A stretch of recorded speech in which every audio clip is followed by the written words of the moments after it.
Hey guys, happy 5783. As we move into the new year, I've been meditating on what's the goal this year? What's the tachlis?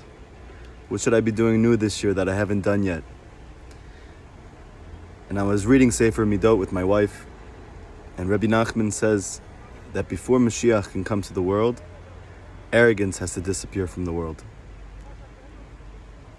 Throughout Rosh Hashanah, which is supposed to be a day of Teshuva, returning to Hashem, there's a very weird phenomenon. There's no slichot. You're not saying sorry about really anything. All you're doing is talking about how you're crowning Hashem King in your life and in the world. You recognize that He is the ultimate reality, that He is the one who's causing everything that takes place in this world, and that you want to be a part of that in a real way. And so a person might ask themselves, what does that have to do with Teshuva? I thought Teshuva is charata, feeling sorry about things that I've done. I thought it's an impetus to improve. And yet you don't see that anywhere in the Nusach, not Sephardi, not Ashkenazi, not Eidud Mizrach, not Hasidim. It's all about Hashem, and it's all about the Malachim, and it's all about Klal Yisrael. And I overheard someone speaking last night in the name of Rav Kivak that what is Teshuva? Teshuva really means to move beyond yourself. That is our higher self that we're trying to return to. Hashem created somethingness from nothingness. It's our job, says the Baal Shem Tov, to go back to no-thingness. And in our life, that we're constantly barraged by negative thoughts, disturbed emotions, actions which are not loyal to who we believe that we are, and experiences which are very difficult to sovel, to bear. But Rabbi Nachman makes it very clear that the hardest thing in the world to sovel, to bear, is ego. And a person might ask, how could you possibly go to Uman for Rosh Hashanah? That's crazy. It's not comfortable. The shower might not be hot. The food might not taste as good as you used to. Your family's not around. It's a very challenging trip, and especially in the war, and all these different things. Why is Rabbi Nachman demanding of us on the first day of the year, Teshuva, that nobody should be absent, everybody should be by him? And to make the question even stronger, when Rabbi Nachman was around his Hasidim, his students that believed in him, and his power, they were talking about how they're going to travel to him for Rosh Hashanah, and how they're going to make it royal and elegant, and all these different things to really celebrate this coronation of the king with their Rebbe. And Rabbi Nachman said, do not come to me with pomp and celebration. Come to me on foot. Come to me on horse and buggy. The harder the trip, the better. Why does Rabbi Nachman want us to come to a place where horrible things have happened to Klal Yisrael? Taking planes and trains and buses and not knowing where you're going and staying in bunk beds with other grown men, and it's just so much things that you wouldn't sign up for, you wouldn't want to do normally.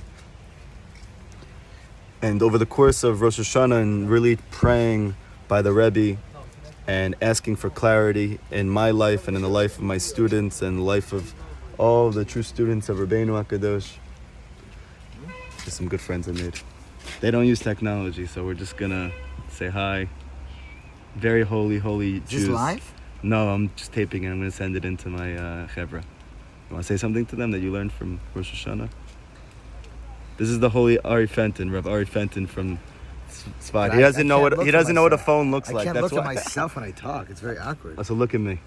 Hi, how are you? I'm doing good, thank God. Hi, David Yisrael. What's one thing you took out of Rosh Hashanah? That's an excellent question. Well, the Rebbe I just realized, is able to take a person and he puts you in his sack and he schleps you up to his house and he's able to just take you, the Bene Evid and the Bene Shivcha, and he's able to just transfer them around like that. Like But I don't know if you know what I'm Yaakov. talking with the about, Chaim phone and people. Asher. I was speaking about something just like that. That was good. Okay. You say it's an amazing thing, a feeling of Iskarvus to Hashem, that Hashem is with Hashem, is roitzi. We say Rosh Hashanah, Hashem like Kiviyachol decides if He's going to create the world again. And then when the Yidden come and they come to Hashem and they say, we want you to be our king, and they blow shofar to be mamlich the HaKadosh Baruch Hu, then it's a reciprocal that the Rebbe says in Torah Lamed Aleph that when you have ratzon for something, then that thing has ratzon back to you. That's ani ladoidi v'doidi li, which is connected to Elo and Rosh Hashanah. Beautiful. What's Ratzon? Ratzon means will. When you want something. When you want something. It wants desire. You. Yeah. Desire. So when we desire Hashem, Kiviyachol Hashem reciprocates that desire for us.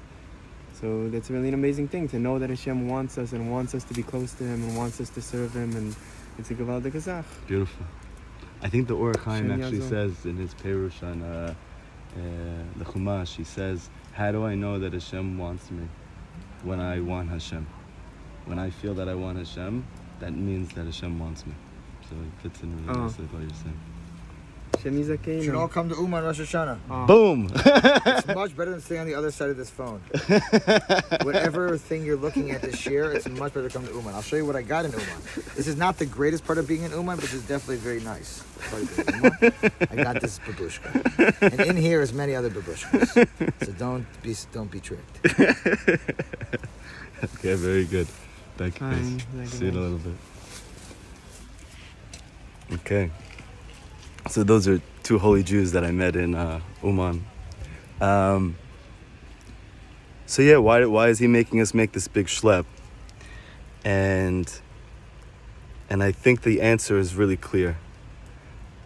That it's not about us. It's about something bigger than us. It's about something wondrous, something beautiful, something transcendent. Something which is not limited to one's ego and self-interest. And Rabbi Nachman wanted to give us a chance to do real teshuva. And real teshuva doesn't mean feeling bad about yourself. It doesn't mean thinking you're nebach. It doesn't mean feeling like you're a victim. It doesn't mean, it doesn't even mean doing tshuva on things in the past. It's about right now, I'm open to the possibility that life is bigger than me, that Hashem is bigger than me, that Klal Yisrael is bigger than me, that the Torah is bigger than me. And I'm included in that, but it's bigger than me. And that's what Rosh Hashanah is. And that's what Rabbi Nachman wanted so desperately that all of us should experience. And so he wanted to really amplify that by making sure that every step of the way, it's another act of charity. It's another act of going beyond yourself. So that when you finally get here and you crown the king and you do teshuva, you really do teshuva. And so I want to bless everybody here that this year is a real teshuva. And that when it comes to Mashiach, that we put our money where our mouth is. And if Rabbeinu says that Mashiach will only come when arrogance disappears from the world, it means that Mashiach will only come when arrogance disappears from the world. And so what does that practically mean for me in my life? I'm an olam katan, I'm a small world, you're a small world. So what can I do this year to bring Mashiach for myself? Because if I bring Mashiach for myself, and also other people bring Mashiach for themselves, so then automatically we're contributing to the Mashiach Zikenu coming for the whole world. The olam gadol, the big world.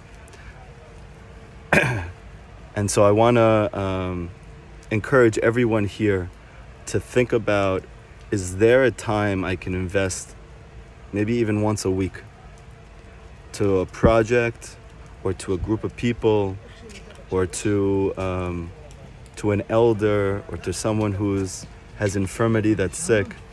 Is there someone who is struggling and suffering and is alone that I can help once a week? Maybe to volunteer at an organization or if I'm not able to contribute to an organization that does do that, right? Or to be a part of something that's bigger than ourselves. And to understand that, like Rabbi Nachman says, all of my receiving, I'm really giving. And that all of your giving is really receiving. And when we are trying to really have a new year and to achieve a new consciousness, to, because we so know that suffering is coming from our mind, and it's not coming from the events in our life. It's coming from how we conceive of what's going on. And Teshuva heals. Chazal say Teshuva brings healing in its wake. If you see Teshuva, you see healing. And from all the big tzaddikim, a lot of the eitzes that they give were just to get a person to move beyond themselves. And through doing so, they achieved healing in their life. And we're all looking to heal.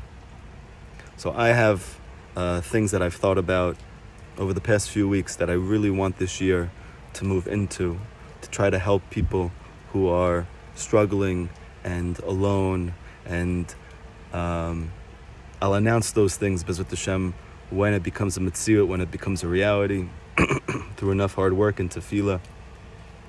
If you want to be a part of that with me, and you believe that this is something worth investing in, then reach out to me when I announce what I hope to do. And if not, on your own. Is there somebody around you? Is there a group around you that could use your help? That in that place, it won't be about you at all. It's going to be about someone or something or a group of people or Hashem, something bigger than yourself. And B'ezrat Hashem, with each of us really taking something serious like this on ourselves, that once a week I will go be a part of something bigger than myself, to help people who are struggling, who are suffering, who are not able on their own to move through their challenges and situations in their life. This will bring Teshuva in its wake, and this will eliminate arrogance from our own inner worlds, and with that we will actually be a cause of the coming of the Mashiach this year in 5783, that we'll see the Pele Gadol, the great wonder, the Pele Yoetz, the wondrous advisor, the Mashiach Zikenu himself, that it should be Bimira, V'yameinu, everyone have a sweet, sweet, sweet, happy new year.